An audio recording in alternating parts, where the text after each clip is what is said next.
Nakikita ng pamahalaan ang International Horticultural Expo 2027 sa Yokohama, Japan bilang pagkakataon upang mas mapalawak pa ang merkado ng mga produktong agrikultura ng Pilipinas at makahikayat ng mas maraming dayuhan, mamumuhunan sa sektor ng agrikultura. Sa pagbisita ni Pangulong Bongbong Marcos Jr. sa Japan, nilagdaan ng Pilipinas ang isang kasunduan para sa paglahok ng bansa sa International Horticultural Expo 2027 sa Yokohama.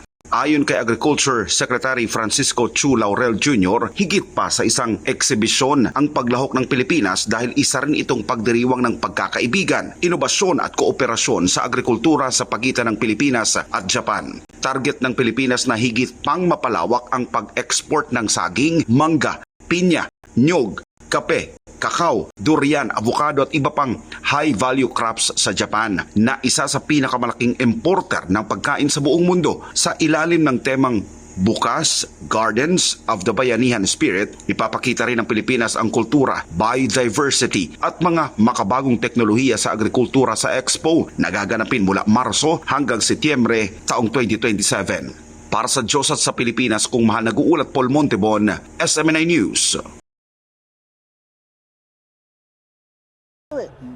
Ayon kay COMELEC Chairman George Garcia, ang kasalukuyang kaso ay iba sa naunang motu proprio investigation ng COMELEC dahil nagmula ito sa reklamong inihain ng isang pribadong individual na may kalakip na mga dokumento at ebidensyang kailangang sagutin ng mga respondent. Kinilala ni Garcia ang complainant bilang isang lawyer-vlogger na dati nang naharap sa disbarment complaint na isinampa ni Escudero sa Korte Suprema. Dahil may formal ng reklamo at mga bagong dokumentong iniharap, sinabi ng PO Chief na kinakailangang dumaan ang usapin sa regular na proseso ng preliminary investigation. Ito po kasi may nag-file na isang complainant at therefore may mga ibang dokumento na involved, may mga inintroduce na dokumento and therefore yun po kinakailangan natin ipasagot yung mga dokumentong yan doon sa mismong inaakusahan. Kasabay nito sinabi ni Garcia na nauna nang pinadalhan ng sabina ang mga donor o contributor na nakasaad sa reklamo upang makapagbigay ng kanilang paliwanag. Anya, wala pa ring motion for reconsideration na naihain kaugnay ng naunang findings ng COMELEC sa usapin. Ang alam ko na issue na ng sabina ng law department namin yung mismong contributor or donor. Nilinaw rin ng COMELEC na nananatiling election offense ang kabigoang sumunod sa ilang obligasyon ng mga contributor sa ilalim ng Omnibus Election Code. Samantala, patuloy ring nakipag-ugnay ng poll body sa Office of the Ombudsman at nagbibigay ng mga kinakailangang dokumento kaugnay ng hiwalay ng investigasyon sa parehong usapin. Sa ngayon, hinihintay ng COMELEC ang mga sagot ng mga contributor na pinadalhan ng sabina bago magpasya sa susunod na hakbang sa kaso. Para sa Diyos at sa Pilipinas, kung mahal, Aaron Rojas, SMNI News.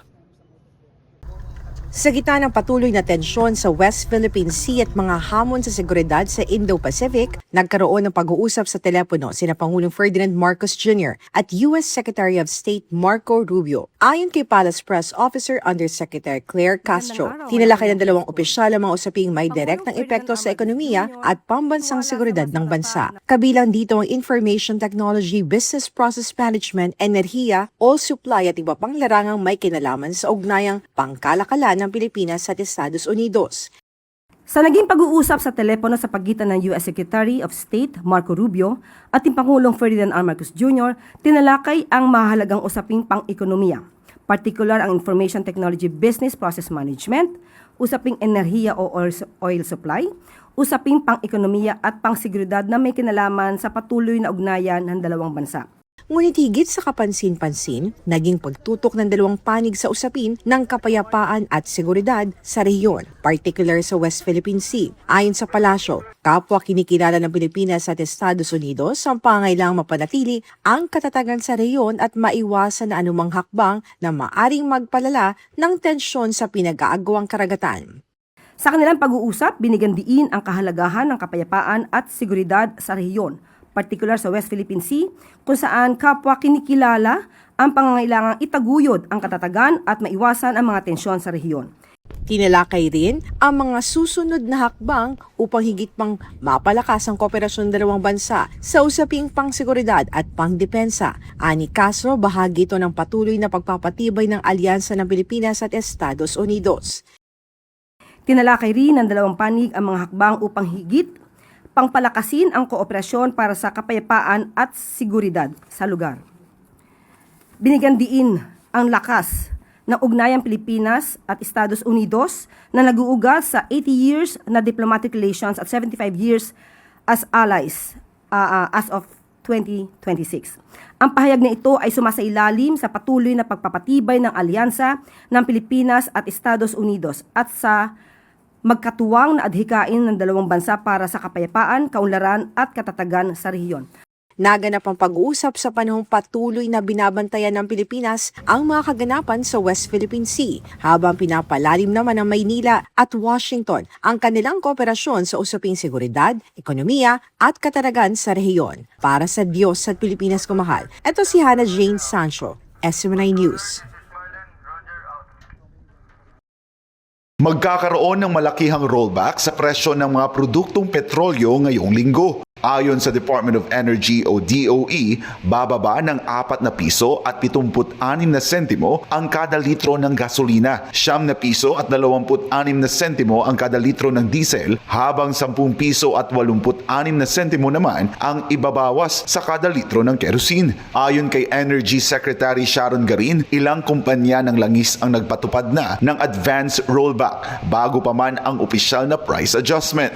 Some companies actually have done some advanced rollback. Some have done their staggering in advance of the rollbacks, or some are actually giving even lower prices. Dagdag pa ni Garin, magandang balita ang malakihang rollback dahil unti-unti nang bumabalik sa normal ang presyo ng langis sa pandaigdigang merkado.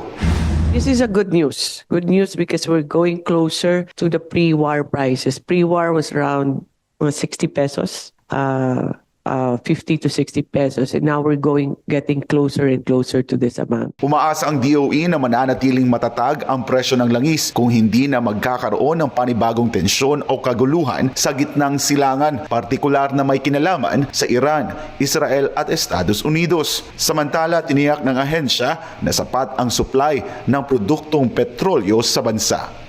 Para sa Diyos at sa Pilipinas kong mahal, ako si Jason Rubrico, SMNI News.